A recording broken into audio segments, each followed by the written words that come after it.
My name is Dennis Juneau. If you look up on the screen now, that's an example of what I'll be speaking about today. It's what I call a positive personal identity framework, and that's just an example that some co-workers and I have created for Browning Public Schools. One of our focus this school year was on staff wellness, and this is one of our main cultural symbols that helps identify our BPS wellness staff and basically represents what we want to bring to our staff at Browning Public Schools. So I'll be talking about a framework I developed. I call it the positive personal identity. It's a framework to come to know who you are. A little bit about myself, some background.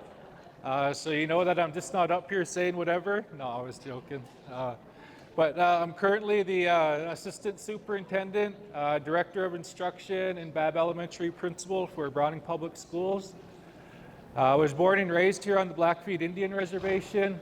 Graduated from Browning High School in 1997. Don't do the math. No. Went on to Western, graduated with my BA in secondary education, and then the University of Montana with my education leadership degree. Mixed in there was my 1 year I spent at BCC, and I want to give a special shout out to BCC and the campus. A lot of what I'm going to be speaking about today was developed on the BCC campus, either at the Blackfoot Learning Academy that was on the campus, the BCC library, or just the staff in the school overall. I was a teacher for 8 years at the Blackfoot Learning Academy. It's the old building on the corner way in the back of the roundabout when you're going towards the library. I'm not sure what it is now. But it was an alternative high school, just basically an old two-room schoolhouse. There was me and another teacher, a half-time teacher, and a counselor. And we basically served 35 students every school year. There were a couple of requirements for these students. One is they had to be dropped out already. One, they had to be over 16. And 3, they had to be credit deficient. And so these were the most at-risk of the at-risk students that we have on the reservation. I also spent some time as an assistant principal at Browning Middle School, educational consultant for OPI. Within my time at OPI, I worked with the Early Childhood Center here in Browning, and that's a great staff there and a great group of people, and so I want to give them a special shout out too, because they, at the preschool level, you really have to focus on your instruction and your planning and your curriculum development, and because those, those kids are going everywhere, and it's like herding cats, so you got to make sure that you keep yourself structured and going in a positive direction. I was also a principal at Browning Middle School. I've also been an assistant principal at CS Porter in Missoula, and so I've basically been at every level of education, all kinds of different settings, worked with all kinds of different people. That's kind of my background. In summary, I kind of have a couple mottos that I go by, just kind of help guide myself and kind of introduce myself to people. Number 1 is nobody can help you till you're ready to help yourself. That's just one thing I developed working with the students that I worked with. You could talk to your blue in the face, but until they're ready to start helping themselves, there's really not much you can do. And so, but that every single day we came with the unconditional positive regard of we're going to break through this day, we're going to break through this day, we're going to break through this day. But that was just kind of a dose of reality for the students as well of, you have to put your foot forward and at least try. If you at least try, then we can help you. You give us something to work with.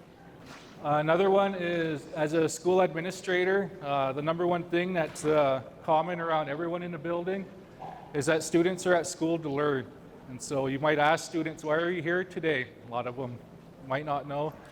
You might ask some teachers, why are you here today? Some of them might not know. And so that's just a common theme that I have as a school administrator, is we are all here to learn. That's why we're here today.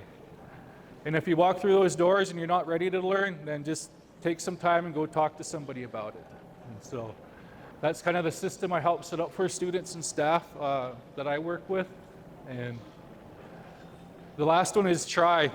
Just try. That's all we can all ask. That's all we can ever ask of people, and especially from students, is just try. When it comes to what I'm going to be speaking about today, Blackfeet history, Blackfeet culture, Piikani history, whatever term you use to call it, I'm self-educated. And what I mean by that is I learned it without a filter. Basically, when I graduated in 1997 from Browning High School, I knew very little about Blackfeet history, Blackfeet culture, and that's just the way the school system was at that point. I didn't realize it till I actually got off the reservation and went to Missoula and different places, and people would ask me questions about, being Indian, being Native, being Blackfeet, and I didn't have any answers for them. And so that kind of lit my fire on trying to find out more about my tribal history, that part of my personal identity. And so I really started getting into Blackfeet history and Blackfeet culture.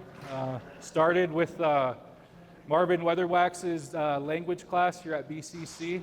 Those were my first classes. I really took on Blackfeet history and Blackfeet culture. And what I got out of that is just trying to find avenues for youth to get into the culture. And so I used language at that point to get into the culture. There was a lot of discussion back and forth of what this word means, how you pronounce it, and there was a lot of two-way learning going on back and forth between the student and the teacher, learning the language. And so then when I got to Missoula, I took Indians of Montana class and a Intro to Native American Studies, and that only just increased and built that fire that was inside of me. And so 2004, I come back to the reservation from Dillon, Montana, living down there for 5 years. I got a job at was called the Blackfeet Learning Academy, like I said, alternative high school. I had 3 directives from the superintendent at that point. Number 1, she said, "We want this school built on Blackfeet culture." Number 2, you can't do what's been done before. And 3, you can't use textbooks. Now, go do it. And so that was my charge as a first-year teacher. And looking back, as difficult as it was at the very beginning of it, that was really a blessing in disguise. And looking back on it now, I can understand what she was saying. Back then, alternative education was basically stay in school, come in, do some packets, not really much teacher-student interaction, except I will say when my auntie Jerry was in charge, there was a lot of interaction back and forth, Jerry Juneau. And so, like I said, that helped me get into the culture, and I had to get into I had to basically, like I said, start learning without a filter. And so I got into the BCC library, and I read probably every book in the BCC library. I don't know how many times the librarian at BCC was trying to track me down to return a video or a book or something, but went in there and read everything that I could. And what I start getting out of that, and at the same time working with this youth from the at-risk youth of the reservation, is basically the framework that we'll start getting into now. When we say stepping into a larger world, we wanted to make that diploma that students receive more than a piece of paper. And so we wanted them to have that skills, that knowledge, those strategies when they went into the world and start applying that diploma. And learning Blackfeet history, Blackfeet culture, I focused on the time period of the dog days. That was I guess the main time I spent on trying to find out history and learning about the culture. And basically they defined their culture. They said what their culture was. They didn't allow someone to come in and tell them what their culture was, tell them who they were, tell them their history. They basically told their own story and wrote their own story, and then passed on that story from generation to generation. And so that's where that last line comes up. Don't be a product of your environment, make your environment a product of you. And so when the superintendent said don't do what's been done before, we had to think outside the box. When you're not using textbooks, You have to find different resources. An example of a resource was the elder group that was at BCC. There used to be an elder group there. We used to bring our students there at least once a week, sit down and visit with those elders, learning quite a bit from them. But basically, that's what we got that confirmation from them, that it's okay to say Blackfeet culture is this, and this is what Blackfeet culture is. They said it was merely the act of passing on that knowledge to others was the important part. And they said what you pass on is what you pass on, and what another expert passes on is what they pass on. And so they said what you can pass on is education, and there'll be others that'll pass on language, be others like Arlen back there who'll pass on songs. There'll be others to pass on different aspects of our Blackfeet world. And so that's where I start defining Blackfeet culture, is basically making the choice to be a hardworking, self-motivated, responsible, positive role model. And so looking at the dog days, one of the whole keys of living in the dog days and not just surviving, but actually living, was not having a lot of stuff, you know. Kind of today, a lot of us have a lot of stuff, but back then, with no horses, no other transportation, you didn't want to be carrying a lot of stuff. And so, in looking at human history, my history goes back to what I teach students is 65 million years ago up until today. And so, basically looking at that history, what they had back then were their principles and their characteristics. And so that was what I focused on in teaching students and working with students, is focusing on those principles and characteristics that'll help you in school, help you at home, help you at your job, and just help you with your future. And I'll get in more into those principles and characteristics of hardworking, self-motivation, being responsible, being a positive role model as we move through the presentation. But that was how we defined the rest of our Blackfeet world. And so we have apathy up there because we have to acknowledge what we're fighting against. And that's the main thing that when it comes to our youth, is one of our main enemies that we're fighting is apathy. It's just that lack of interest or concern. And so lack of interest and concern in learning the language, learning culture, learning history. Some of them just can't find the value in it, and I feel like that's part of our job, is to help them answer that why. And we'll get more into answering that why coming up, but that's just apathy, is just having, just identifying that, like I said, our enemy. The next thing that we defined was respect. Kind of nervous up here, but it looks like there's about 200 people in the room. I'm sure if I asked you what does respect mean, there'd probably be 200 different definitions of what respect means. And so we took it upon ourselves to define our respect. And respect for us is knowing who you are, knowing where you came from, so you can be happy with who you are. That's how we define respect at the academy when we were working with students. Once you develop that respect, you can have respect, you can show respect, and you can be respectful. And we have those definitions up there. And the rest of it is just, like I said, some more definitions for students that we could refer back to when we're talking about their positive personal identity and answering that why for them. Because I'm sure 10,000 years ago, there were boys and girls that woke up and said, why? You know, why do we have to do this today? Why do I have to learn this? Why do I have to do that? And the last thing that'll get you buy-in, last thing that'll have people working with you in a positive way is if you say, because I said so. And so that was one thing that as teachers at the Blackfeet Academy, is we never ever told students because we said so. And so we always encourage students to ask why, ask why, ask why.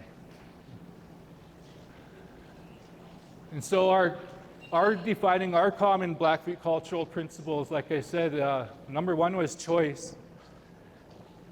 I felt like even back then in the dog days, it was a choice whether or not to participate and follow the Blackfeet culture or the Niitsitapi culture that they were forming back there. I'm sure at some point, maybe someone just didn't want to do what the rest of the group was doing. And so, but it was their choice.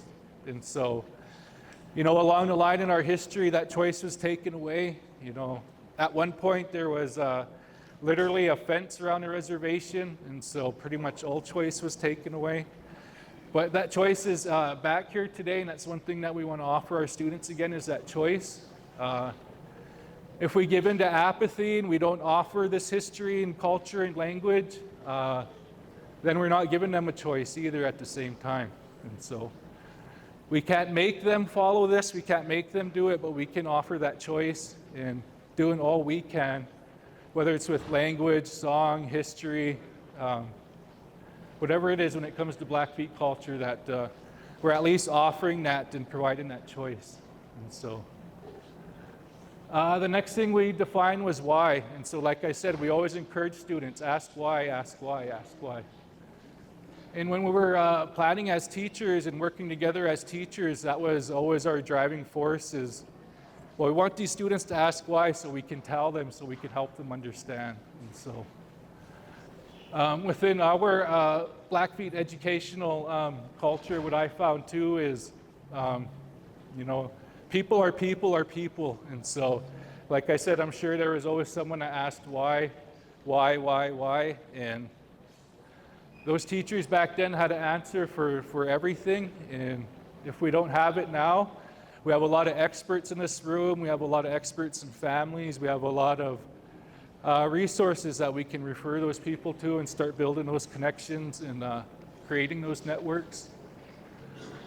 We define self-motivated for them because that was one thing we talk about our principles. These definitions are at a high school level. The key to this framework is it can be modified from pre-K or early kindergarten up to a high school, college, and I've even worked with adults on this. So these definitions are for high school students, but it probably apply to a lot of adults in here too. No, I will get myself to bed at night. I will get myself up in the morning. I will get myself to school. I will do whatever it takes to get my work done. I will do my 50%. And so we talk about that 50-50 relationship. At the school, we do our 50%. We just ask the students to do their 50%. A lot of times students don't know how to do their 50%. So if that's where you're starting at, that's where you start at. And so we always want to meet students where they're at, but when we talk about being self-motivated, was our definition we referred back to. Hardworking, there's a time to work and a time to play. Knowing the difference will allow you to get your work done when it's supposed to be done effectively and efficiently. Basically, don't play when it's time to work, and definitely don't work when it's time to play. No, but that was our definition for hardworking. Responsible, this gets into that 50-50 relationship. Actually identifying that for students, showing them what it is, working with them on mastering that 50% because there's a lot of growing pains that come with that. You feel like you're making a lot of progress and then you take 10 steps backwards. But our commitment and what I try to bring to Browning Public Schools as well, and any program I work with, is making sure that program is doing their full 50%. They're offering every resource. Every teacher, every staff member is working as hard as they possibly can for that student. Every parent is important. Every student is important. All those supports that we have available, we should be offering and letting people know them. And so basically doing our full 50%. Then we talked about positive. We started with their positive attitude. We let them know that the only true freedom in life is the choice of your attitude towards life. And so students at that point didn't have a very positive attitude towards school. Like I said, they were dropped out of school. A lot of them felt like they were ran out of school. And so coming into school was not something that they were overly excited about. And so we wanted to make sure that we helped them learn how to be positive, and we was always positive with them. We always wanted to be that consistent person in their life so that they always knew what to expect when they walked through the doors. And so being those positive role models is a huge part of the PPI model and framework that I'm talking about today. And again, our definition of respect, just being happy with who you are. So these are kind of my disclaimers. This is kind of, I guess, my guarantees when it comes to the framework that I found after my 16 years now of applying the framework. It's a fun and interactive method for students to learn. So this is really hands-on. Students are thinking. They apply a lot of what we call Wicker strategies: writing, inquiry, collaboration, organization, and reading. And so a lot of those skills are learned, and students master them a lot more quickly, just because it's fun and interactive, and they're learning about themselves. And once you get that ball rolling, they sure take off with it. Like I said, students learn how to have respect, show respect, and be respectful. Like I said, it incorporates what I would refer to as a traditional, when I say traditional in the dog days, Blackfeet method of learning, and that was a lot of reciprocal teaching. And so the teacher was teaching the student a skill, but at the same time, the student was teaching, excuse me, the student was teaching the teacher about who they were. And so I think that's one thing that I try to work with teachers today, is when you're building those relationships, the key starting point is just listening to those students and trying to learn who they are. That's key information that will just help you become a better teacher and help that teaching process when there's that two-way learning going on. There's a lot of different learning styles incorporated in it. Not all our students are visual learners. Some are auditory, some are kinesthetic. This program allows for all those different learning styles to happen, and so they might struggle with one part of the process, but they'll really kill it, nail it at another part of the process, because you hit on their learning style, and then that's just one thing that you can draw off and build upon with those students. There's a concept of coming to know. I'm not sure what the lady's name is, but there's a book of Blackfeet Ways of Knowing, and there's a concept in there of coming to know. And the way I understand it, interpret it, is that you come to know something, or you learn something, just like, and you learn it just like your heart beating or your lungs breathing. It's just not something you think about. It's just something that you do. That's just how you are. And so, when we define Blackfeet culture as making the choice to become a hardworking, self-motivated, responsible, positive role model, if we help them come to know that, then they're not thinking about that. They're just doing, and they're just being those principles and those characteristics. And like I said, one of the key parts is the positive relationships that develop. If you imagine if everyone in this room did this process, we would all know a lot more about each other. There'd be a lot more understanding developed. There'd probably be some connections made that wouldn't be made otherwise. And so basically a functional positive community would be built. And so that's part of the process of learning this within a group of people, is because you learn those identities and you go through that process with those people, and there's that shared understanding and shared knowledge going forward. And that kind of leads into the last part there. I call it a modern day vision quest. Basically, when you go through this process, by the time you're done, you have the choice to not take a step backwards and be the person you were. You have that choice to continue going forward with that respect and everything else that you've developed going through the PPI process. I used the medicine wheel model. I had that up at the very beginning. But basically, it's positive family members, positive role models, beliefs, and staff of life. And so when we worked with students at the Blackfoot Academy, the first 3 weeks of every semester, we called Blackfoot Academy Culture. And so that's how long we would work with students on this process. It wasn't something that we did in the afternoon and all of a sudden it magically happened, but an entire 3-week process that we'd go through this with students of developing their positive personal identity. And at the end of that 3 weeks, they'd present it back to the group, and that's when that community would really get strengthened and really develop. And basically at that point, we could teach them anything. They wasn't worried about safety in school. They really wasn't questioning themselves anymore. They were worried about their future. But after that, they were just, ready for learning, because basically there was that roadblock that was there in front of them that you help them remove and let them learn how to take the initiative on their life and be self-motivated and start taking control of their education. So we start with the positive family members component. And so your family is your family is your family. So no matter what, that's your family. But when we're working with students and young adults, we want them to focus on their positive family members. And the easiest way I can describe this to teenagers, and you all will probably understand this as well as parents, is the one who you're usually arguing with is the one who's being positive and trying to help and support you. They're the ones helping you get to bed at night. They're the ones who want you to go to school. They're the one getting you the school supplies. They're the one driving you back and forth to practice.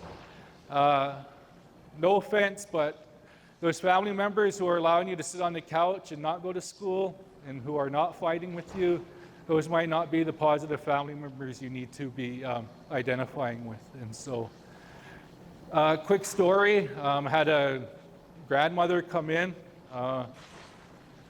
basically laid into me for about a half hour talking about her grandson who, when we did this project, really had a tough time when you bring up his father. So he would bring up his dad. He'd basically go into a 2-week funk, and that's how he ended up at the academy anyways, he was just always struggling with that. And so he brought this project home, and she got so mad and upset, she came in the next day and started telling me about he's going to drop out. This is his last chance.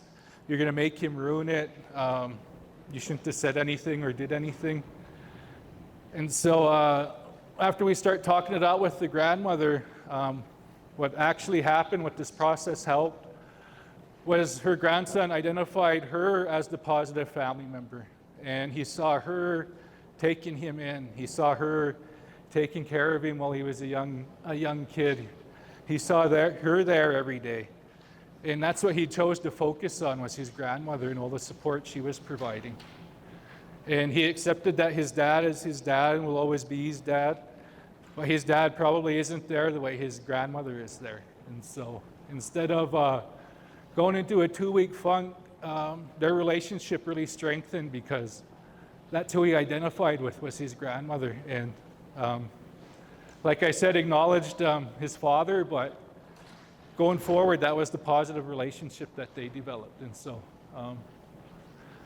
kind of while I'm up here talking and you're thinking, just kind of analyze that part. You think of your family. I got some here. I got my mom and dad and brother in the background. So, identify your positive family members, and they'll be here to support you when you need it. Okay.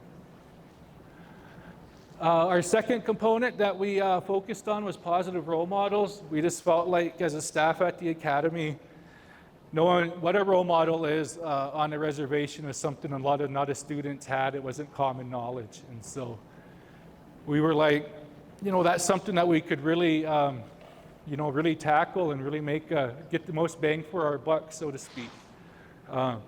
Teaching them about role models, and then discussing with them what they think role models are, and then showing them what positive role models are and the positive effect that they can have, and then identifying negative role models and the negative effects that they have on their life. And so, but this is not something that you would think that students would just learn and develop. You actually have to discuss role models and focus on what positive role models are for students, and visit with them and talk with them. And what this component brings out is basically that tough discussion that you don't want to have with your teenagers, but you end up having. Like, what are you watching on that phone? What are you watching on TV? Who are you listening to? What are you listening to? But they start giving you an idea of who they're viewing as role models at that point. And so if they're saying, I want to be just like you, Mom, and I want to do everything you're doing, that's awesome, but that's not really what happens all the time. And so you want to make sure that you're identifying those positive role models, and it could be a person or it could be characteristics of a role model. The example I provide is my grandmother, Margie Juneau.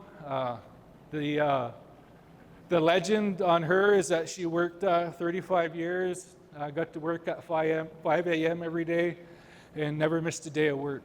And so I tried that, it does not work, but she did that. She was the strongest person I knew. And so, but the role model that she provided was that everyone's equal. It doesn't matter what our differences are. It doesn't matter what the differences are in this room. We're all equal. If we're all here and we're all here for a common purpose, then we're here together, and we need to take care of each other. We need to look out for each other. When I first met my father-in-law, he didn't like me very much, put it mildly. He said there was one reason why I didn't rip your head off and kill you. This was years before. We became much better friends after some years, but he said that when he was growing up in the school system, my grandma always saved him seconds, and so he was Big Jim Fleming. He was a big guy. He said not only did she save him seconds, but when the other kids tried to tease him about it or give him a hard time, she stepped in and told him to stop it and knock it off. And he said growing up, that might have been the only time and the only place where anyone ever stepped in for him, and basically told him, leave him alone. Yeah, he's a big guy, but that's him. That's who he is. You guys accept it. Don't bother him. And he always remembered that for the rest of his life. And that was something that he passed on to me that I always carry with me every day. So the part with this is kind of, as I'm talking, analyze either a positive role model that some characteristics. Maybe you're thinking of those teenagers or those younger adults you need to talk to now, just to have that discussion if they know what role models are, and start building that relationship. And my role models might be Led Zeppelin too, but they're also my parents and my family. And I know that I'd much rather choose to listen to them than Led Zeppelin, even though they got good music. Okay, go ahead.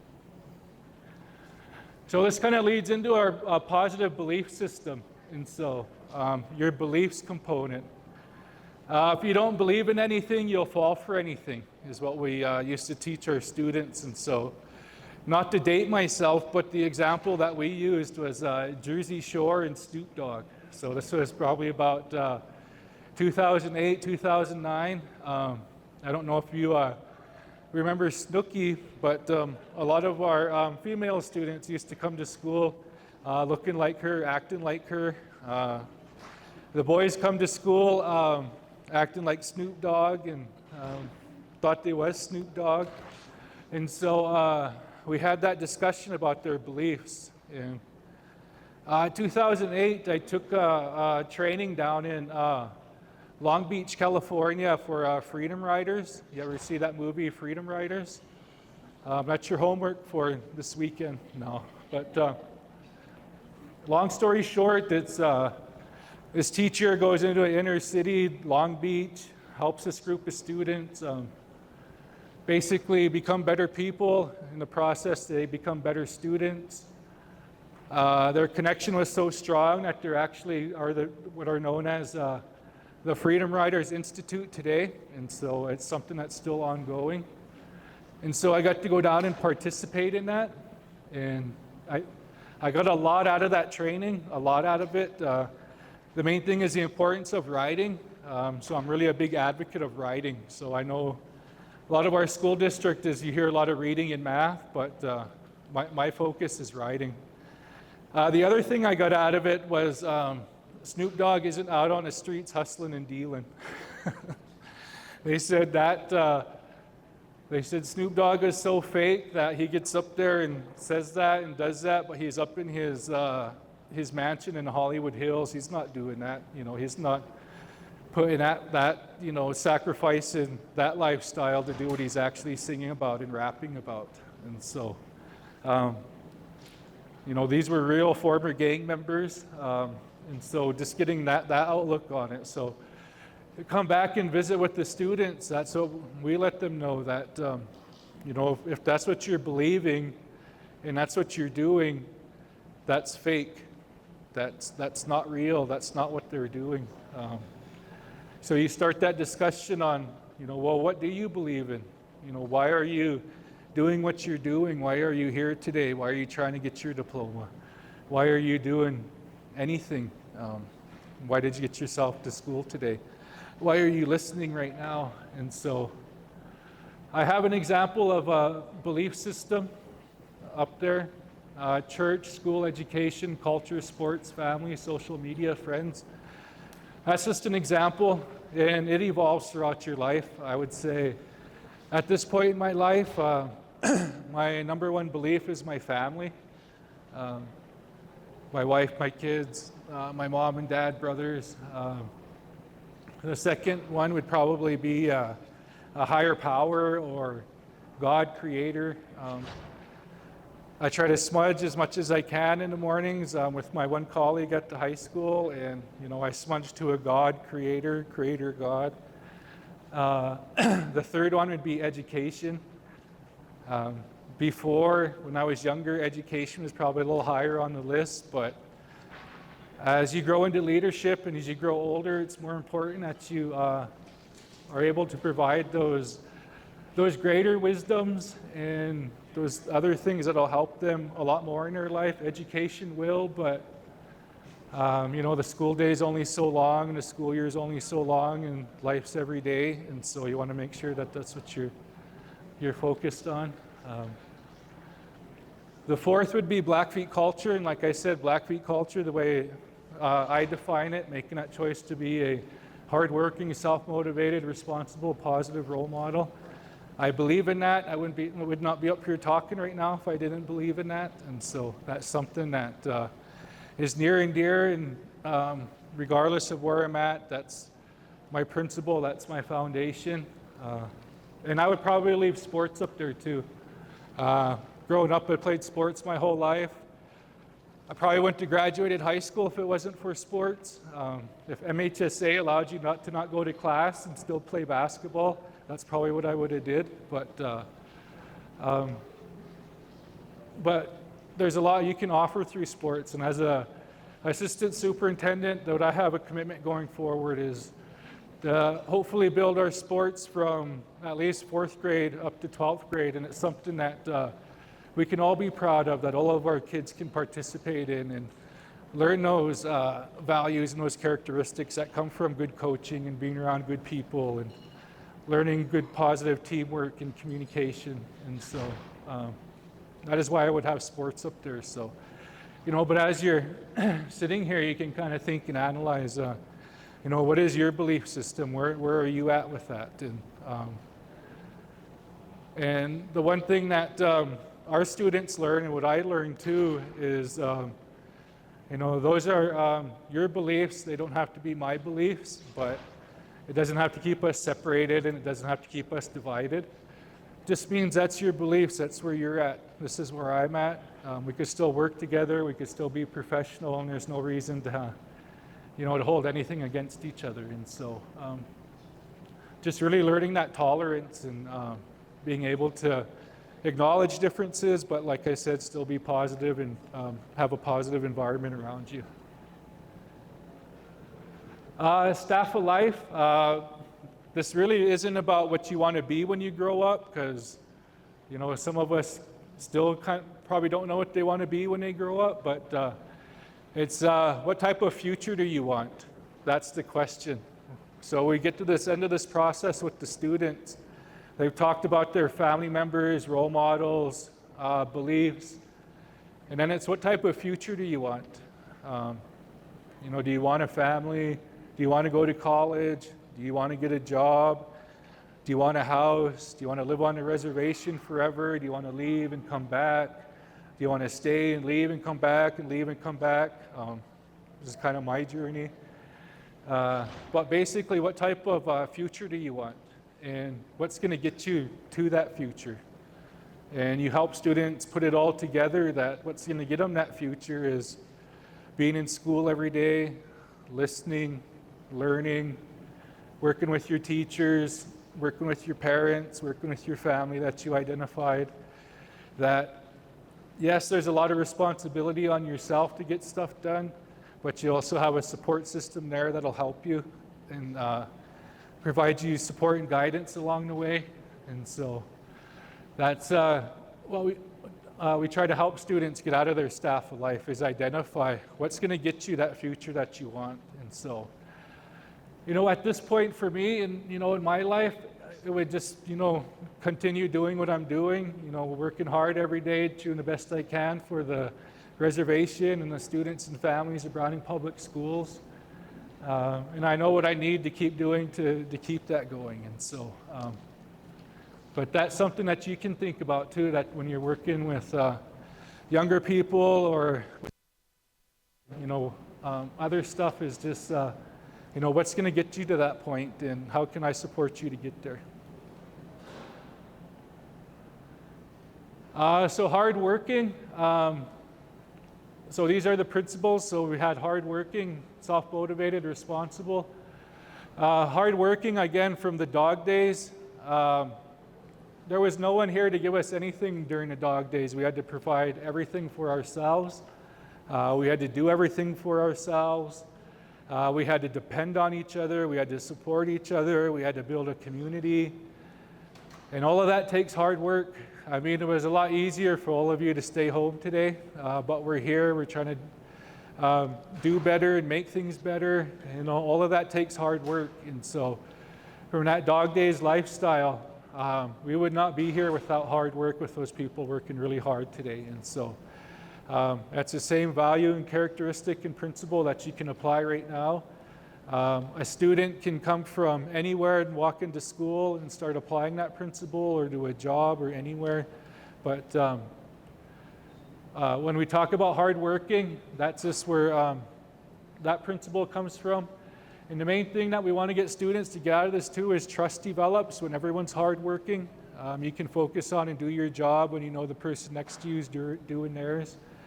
And everyone's working hard and that trust develops, and again, that positive environment is created. Self-motivation. So what I have up there is one of the, when I talk about positive role models as well too, is the women of Blackfeet culture during the dog days. We would not be here without the women, the mothers, the females of the dog days. And what I have up here is just a sample of one day for those courageous and strong women back then to help us all persevere to get here. But, getting up at 4 in the morning, getting the kids ready, getting the breakfast ready, getting the lodge ready to move. Then you get the kids up, you got breakfast cooked, you're feeding everyone, you're getting the lodge taken down. Then you need to clean up breakfast and get the lodge ready to move, breaking down the lodge. Then you're loading the lodge and getting it ready. Then you're walking 3-4 miles, stopping for lunch, getting the kids ready, watching the kids, all while probably carrying a child on your back the whole time. Same thing, get lunch ready, serve it, clean it up, walk another 3-4 miles, stop, start getting the lodge set up, getting dinner ready, taking care of the kids, again, all probably with the child on your back. And all of that takes self-motivation. There was nobody there to tell those women to do that or to have them do that. They did that. That was what they did. That's what they brought to Piikani culture. Not all they brought, but it's, none of us would be here if they didn't do that for us. And I also use this as a way to empower our females on the reservation.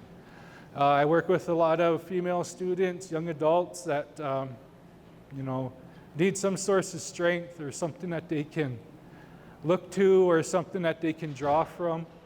And this is what I teach them, is that even if you're not Blackfeet through the bloodline or anything, if you're here and participating in this culture, these are some role models and some people you can look up to who did the hardest jobs that there was, in the dog days, which was raising a family and ensuring that we all survived, not only survived, but we lived. I think that's a major difference to make too.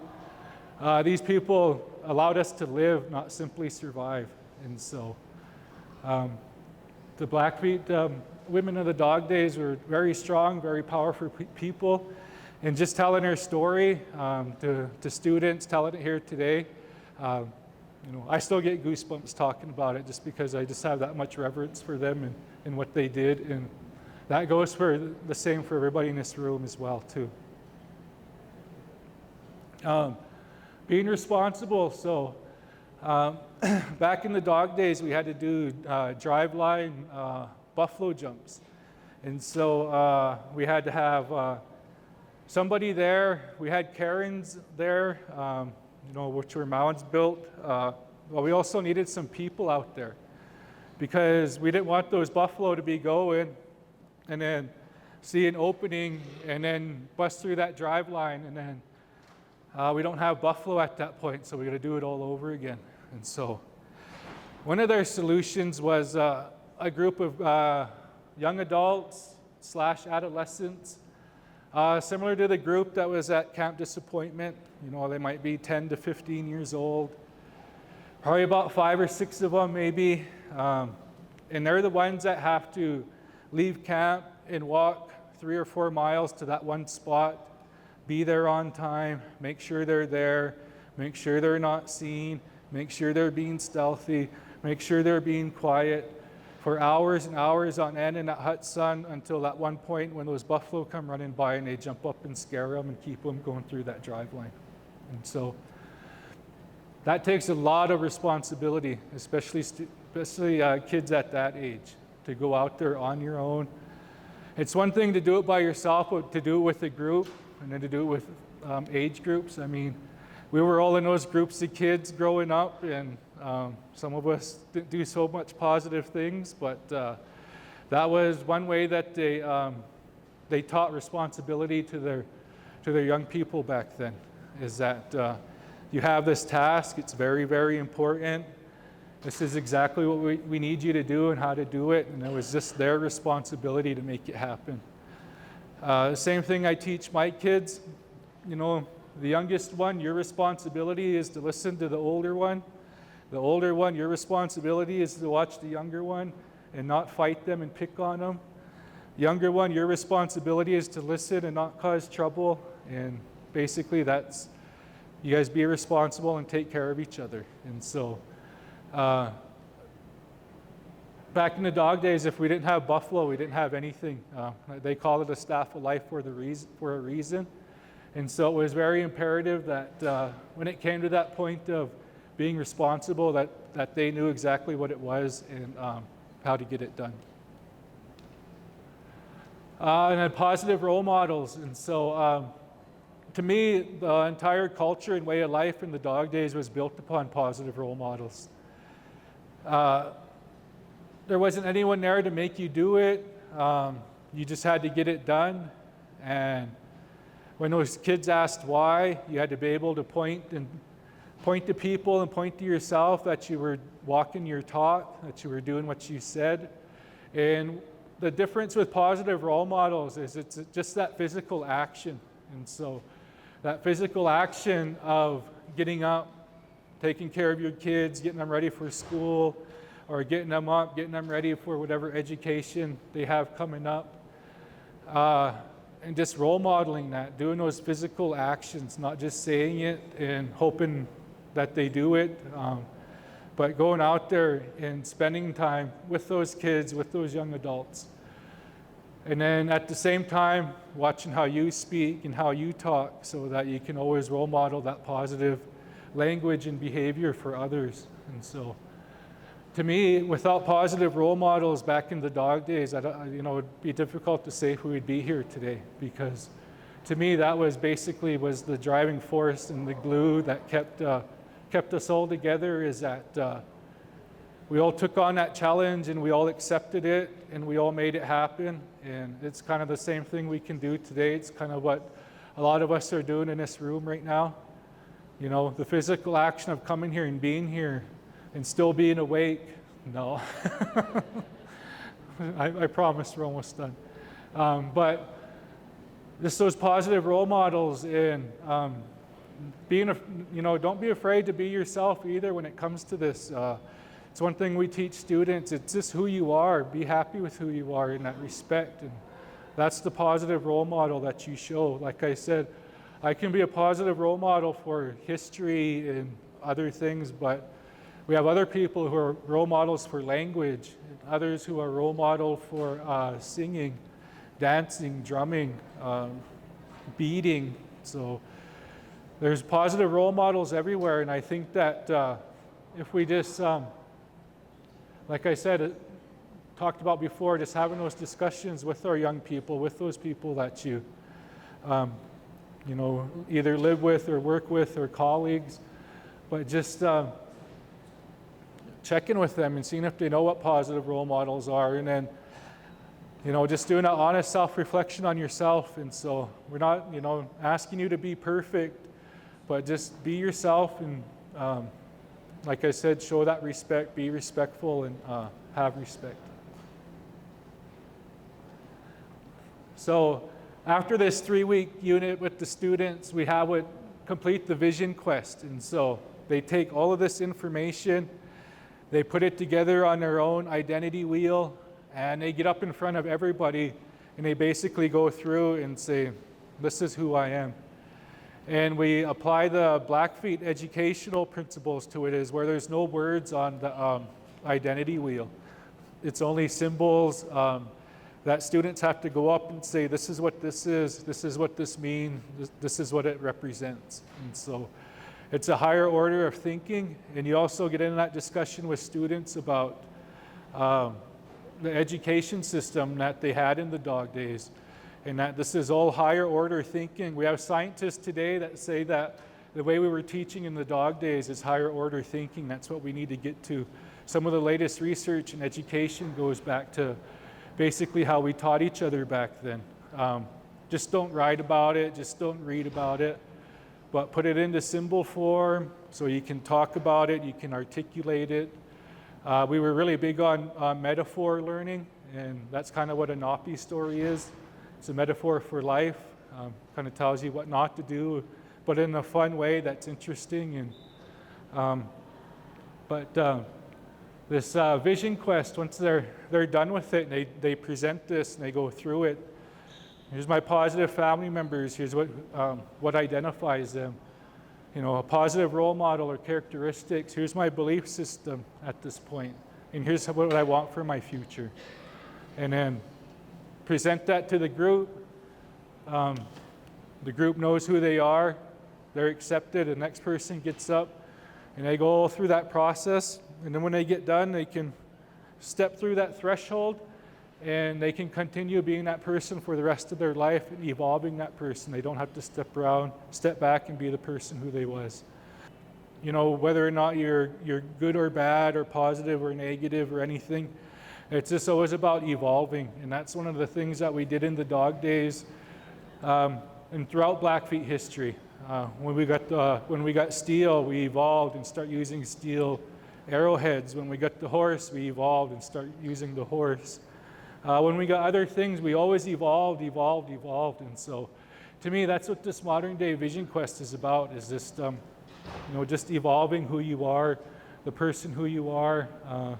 And like I said, so you can be that positive role model for yourself and for others. Okay, so once you go through that, okay, so I said once you teach them their positive personal identity, hey, now what? Now you could teach them whatever you want. What I chose to teach is what's called civic literacy. It's basically the history, politics, government of the land and the people there. And so in a nutshell, it's about how the Blackfeet Indian Reservation came to be, the shrinking reservation, tribal law, federal Indian law, and how all of that affects us now today, but how it doesn't identify who we are. And so the way I teach civic literacy is that, yes, this is our history, this is what happened, but here's our point of view, here's how you fit in here, here's all the information for yourself. Now you can choose what you want to do with it. My ultimate goal was to hopefully have 9 members on tribal council who went through the entire civic literacy course at Blackfeet Academy. And so that was always my goal, because they would understand federal Indian law, tribal law, but basically how that affects us today. But at the same time, we need to work together with other parts of the culture to show that that's what identifies us as well. And so I guess what I'm trying to say is it's just not about that tribal ID that you have. It really comes down to 4 things when you're, Natalie. It comes down to 4 things. Like I said, just a quick disclaimer, I asked my wife, what's your feedback on this? She said it's too wordy. But yeah. And so when it comes to being Blackfeet, to me it comes down to the land, family, language, and culture. And so if you're choosing to be here and you want to be here, that's the land part of it. If you have family here, or you brought your family here, that's another part. The third part is language, and I'm a big believer in language, like I said, just because of the avenue and gateway it provides to students from 2 or 3 years old all the way up to my age at 29. No, I was joking. But just emphasizing and understanding that importance of language. And then the last one is culture. And like I said, culture is defined as making that choice to become a hardworking, self-motivated, responsible, positive role model. Going back and kind of bringing the story full circle, the other teacher I had that I worked with at the Blackfeet Academy, now this is how he described himself, okay? He said, I'm just a white guy from Ohio. And him and I didn't have much in common, very much anything in common. But what we did have in common was our principles. And our principles of doing everything we possibly could for our youth here on the reservation. Every student that walked through that door, we gave them our 110%. We wanted to provide the best education we could possibly provide. And we did that in different ways. I did some through sports. Some of you know the BAWAP program. He's the one that actually started that. But basically, I told him, geez, you're probably one of the biggest Blackfeet I know. I mean, you moved here, you live here. You're at least learning some language, at least you know the importance of it. You include it in every one of your lessons and making sure your students are learning it. Not only are you a role model for the culture, but you teach that culture and you participate in it and you pass it on to everyone. I was like, the last thing you need is family. I said, well, I guess I'll adopt you then. And so I have a white brother from Ohio that, his name's Brian Suttle. But, could you go back? Yeah, so, no, just that one after this. So yeah, in closing, it just comes down to choice. Like I said, knowing who you are and your positive identity, choosing to be who you are, That's your choice. And so the positive personal identity framework, like I said, gives you that opportunity to identify being Blackfeet as a part of who you are. And not only accepting it and taking it as a part of your identity, but believing in it and allowing it to guide your choices that you make and the guidance that you provide others and the leadership that you provide in the area that you're at. Even if it's just leadership to your family that you have in your house, it's your choice. And so I think that when it comes to assimilation, the main thing we were taught was we were taught to forget. And when we got taught to forget, that's where we lost our choice. And like I said, even physically with a fence around a reservation. But students need to learn that we have that choice back. We have a choice to do what we want with our lives. We have a choice to, like I said, live on a reservation or not. We have a choice to get a job and go to school and raise a family. We have a choice to just take care of ourselves and be good citizens. But we have that choice again now, and it's really important that we pass that on to our youth. And so in closing, to me, Blackfeet culture only needs a student initiative. Like I said, nobody can help you until you're ready to help yourself. A teacher, listening back and forth, not just waiting for your turn to speak, but actually listening. And reciprocal learning. Like I said, I might be teaching you something, but what you're teaching me back is who you are and how I can help and support you. And then just that empowerment that it provides for those who participate and believe in Blackfeet culture. In the 8 years I was at the academy, we had 138 graduates. So that's 138 people on a reservation who have a diploma. That is something more than a piece of paper. And to me, that's probably my greatest accomplishment in education thus far, are those 138 graduates, because they took the student initiative, they worked with their teacher, they participated in that learning, and they just believe in themselves and believe in their education that they attain for themselves. But most of all, they believe in their positive personal identity, and that's what they're using to move forward in life. And in closing, thank you. Here's a picture of some high school students. I believe this one is in Missoula somewhere.